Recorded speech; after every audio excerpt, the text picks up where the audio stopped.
à 2 pas de Noël, nous allons rencontrer donc une fois encore, comme le mois dernier, le prophète Zacharie.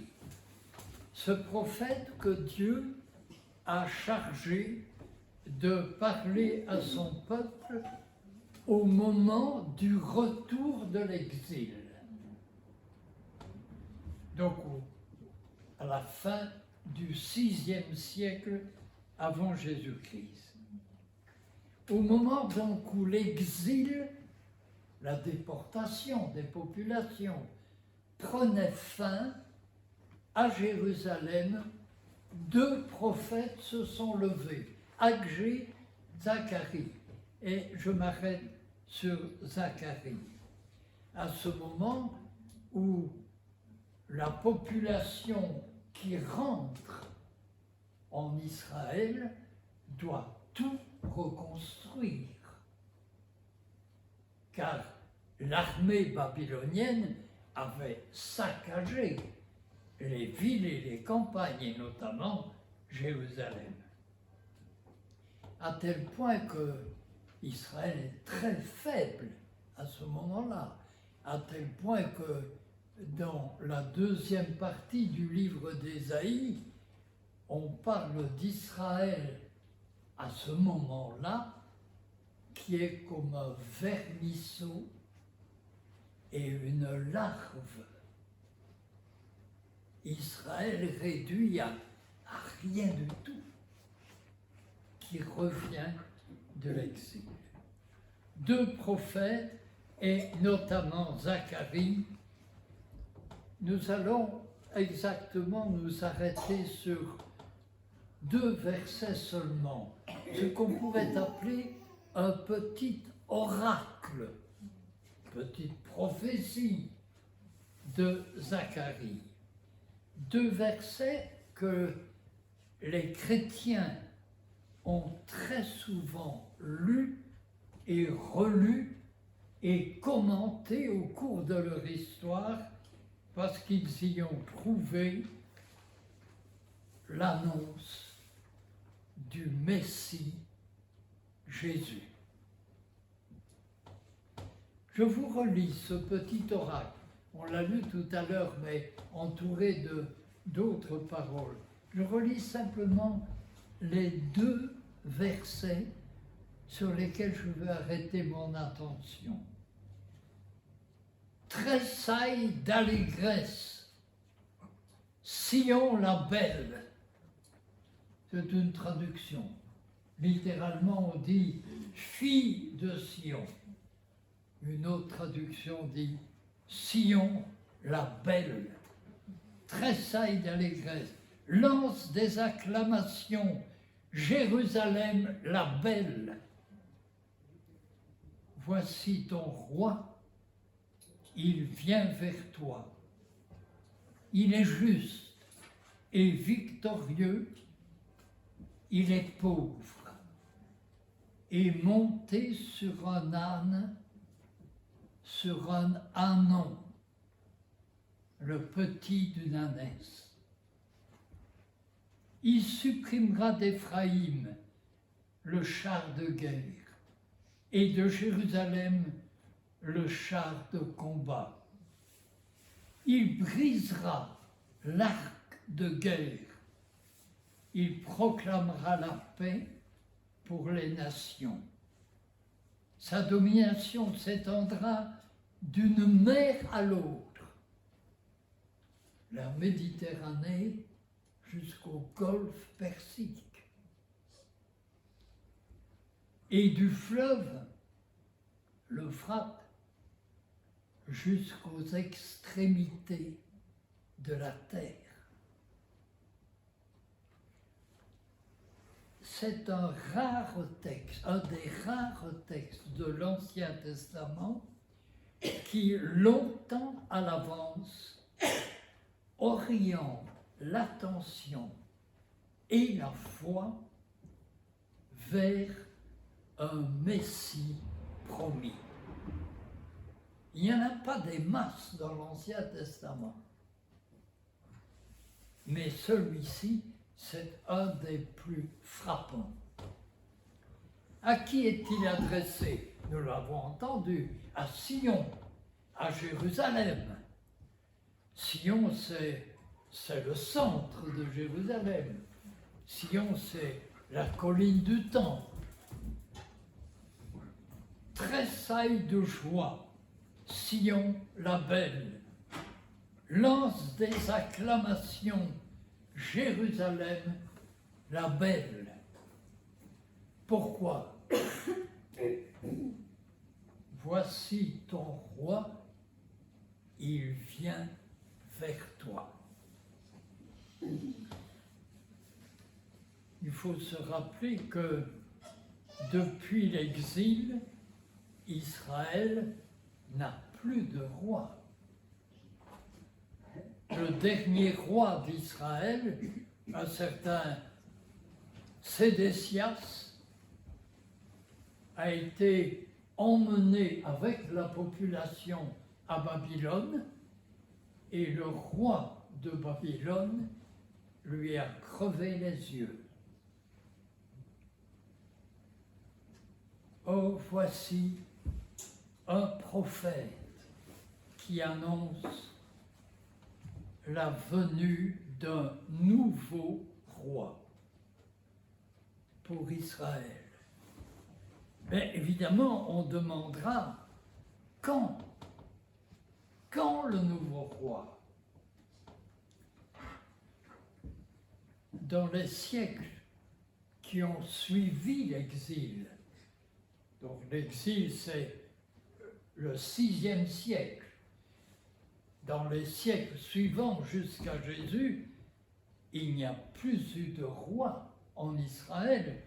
Israël n'était pas libre, n'était pas un peuple libre, il était soumis à d'autres peuples. À l'époque du retour de l'exil, c'était la Perse, Cyrus, c'est lui qui a permis le retour de l'exil, la reconstruction du temple. Donc c'était la Perse. Puis après la Perse, ce sera la Grèce. Et puis après la Grèce, ce sera Rome, au temps de Jésus. Israël n'a plus la liberté d'introniser un roi. Alors, on attendait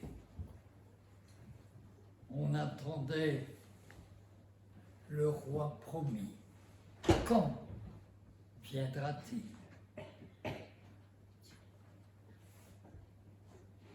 Et c'est notamment dans ce cadre-là que Zacharie a prophétisé. Mais écoutons bien la parole, la petite parole que nous avons lue. Elle va nous permettre de faire 3 pas.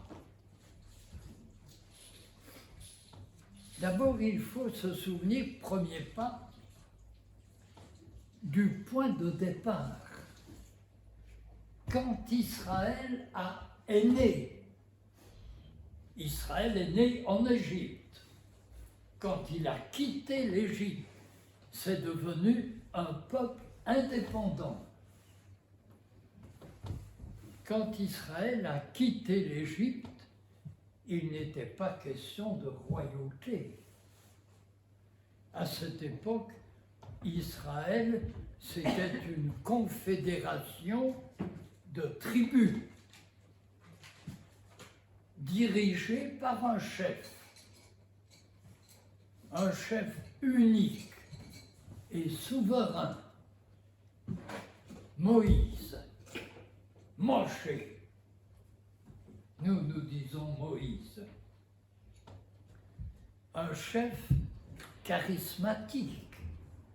Il n'avait pas été désigné par le peuple. C'est Dieu qui l'avait désigné.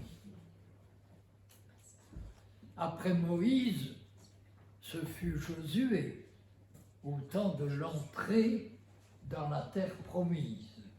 Et puis ce seront une série de juges.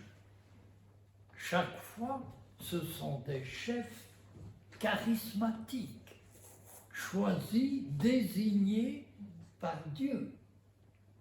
À cette époque, il n'y a pas de dynastie en Israël, il n'y a pas de roi. À cette époque, le roi, c'est Dieu. Mais les peuples voisins, eux, ils ont généralement un roi, gouverné par un roi. Et quand Israël s'est installé dans la terre promise, Canaan, il a donc rencontré ces peuples. Il a dû souvent les combattre. Et il a découvert la royauté. Il a été séduit par la royauté, par le prestige et par la force de la royauté. Alors il s'est mis à souhaiter avoir un roi. À l'époque, le chef charismatique, c'était Shemuel, Samuel, comme nous l'appelons nous en français. Il a refusé, mais il a dû céder à la pression populaire. Et bientôt, le premier roi sera intronisé. Ce sera en français Saül, Shaoul, le même nom que l'apôtre d'ailleurs, l'apôtre Paul. Désormais, et jusqu'à l'exil, Israël sera gouverné par un roi, par une dynastie royale, qui sont simplement les fils héritiers de David. Pour le meilleur et pour le pire. Il y a eu de très mauvais rois, des tyrans, mais il y a eu aussi de très bons rois en Israël. À cette époque, le roi, il concentrait dans sa personne une triple autorité. Un, il représentait son peuple dans les relations avec les autres peuples, notamment dans les relations guerrières, mais aussi dans les relations commerciales. Deux, il était un chef de guerre dans une époque où les guerres étaient très courantes, les conflits de territoire. Et trois, il était le gardien, le garant de la justice, de l'ordre dans son peuple. Dans ces trois domaines-là, le roi était investi d'un pouvoir qui représentait le pouvoir de Dieu. Il était le délégué, le lieutenant de Dieu dans son peuple. Ça, c'est un premier pas. Quand on entend l'annonce du roi qui vient, il faut d'abord se souvenir d'où est née la royauté. Premier pas. Deuxième pas, l'exil à Babylone a donc mis fin à la royauté. Israël n'était plus un peuple libre. Mais quand le peuple revient sur sa terre, un prophète ose annoncer « Sion, Jérusalem, voici ton roi un nouveau roi. Un nouveau Messie. Je dis Messie parce que Messie, ça veut dire oint, avec une huile sacrée. Tous les rois en Israël étaient des Messies. Ils étaient tous oints avec une huile sacrée, de même que le grand prêtre. D'ailleurs, Zacharie lui-même, quand il parle de ses autorités, rois et grands prêtres, il les appelle les fils de l'huile, l'un et l'autre. Un nouveau roi va donc venir vers toi, Jérusalem. Zacharie ne dit ni qui, ni quand, mais il le qualifie par 3 mots. Il est juste, il est victorieux et il est pauvre. 3 mots en traduction qui tracent une silhouette du roi annoncé. Il est juste, d'abord au sens où il est soucieux que la justice soit respectée. Il sera un roi soucieux de défendre les faibles, les opprimés, la veuve, l'orphelin, celui qui est injustement humilié. Il ne fait pas partie des juges profiteurs, mais plutôt des juges défenseurs. Il est un roi qui veille à ce que le droit soit respecté. Il est juste. Il est victorieux. Ici, il y a un problème de traduction. La traduction reste un peu hésitante. L'adjectif hébreu vient du verbe sauver. Sauver. Yasha. On pourrait traduire il est sauvé ou il est sauveur.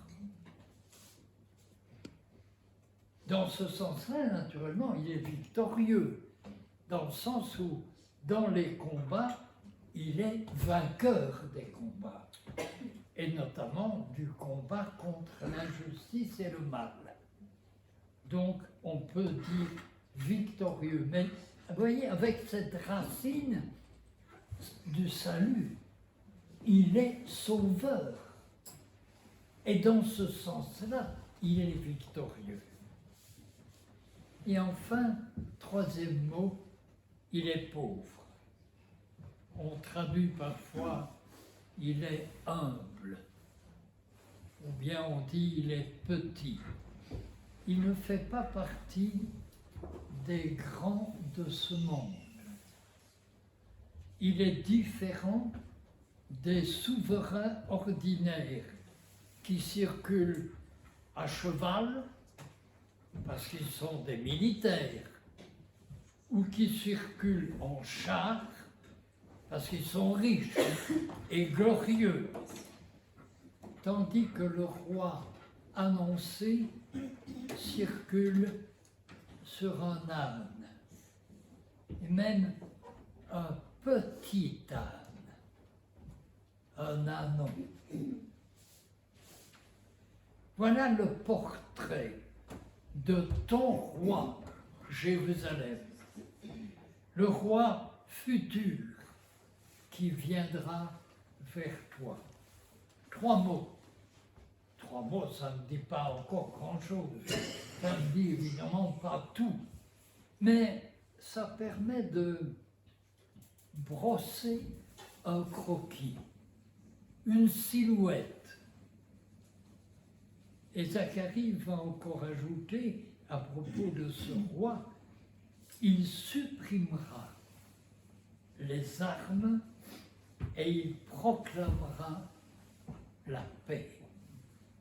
Il sera un roi pacifique pour son peuple et pour les autres peuples, donc pour le monde.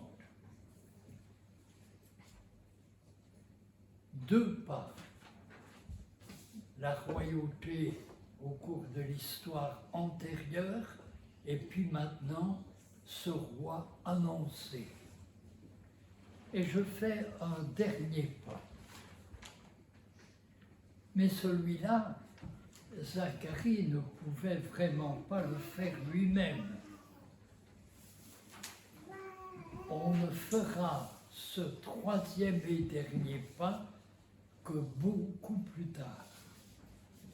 Le roi annoncé, au 5e siècle avant notre ère, il est venu. Un jour est arrivé où des gens ont crié « C'est lui, c'est le roi !» annoncé par Zacharie. Hosanna! Au moment où Jésus de Nazareth entrait dans Jérusalem. Le roi dont parlait Zacharie ne pouvait pas être nommé par le prophète. Il n'en savait rien, lui.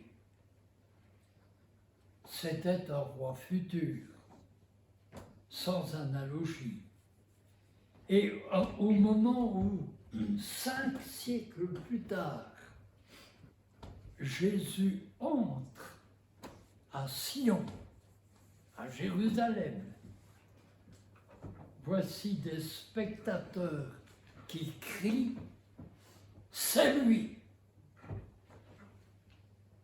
C'est le Messie annoncé par Zacharie. Ainsi, la promesse s'est réalisée. Le roi annoncé, le roi inconnu pendant très longtemps, ce roi juste et victorieux, sauveur en même temps, ce roi humble et petit, ce roi qui supprimera les armes et qui apportera la paix, pas seulement à Israël, mais aux nations, donc au monde. Ce roi-là, c'est Jésus de Nazareth. Il est venu, c'est l'enfant de Noël. Zacharie, le vieux prophète, nous a conduits jusqu'à notre roi, notre souverain, notre unique souverain, Jésus le Christ. Amen.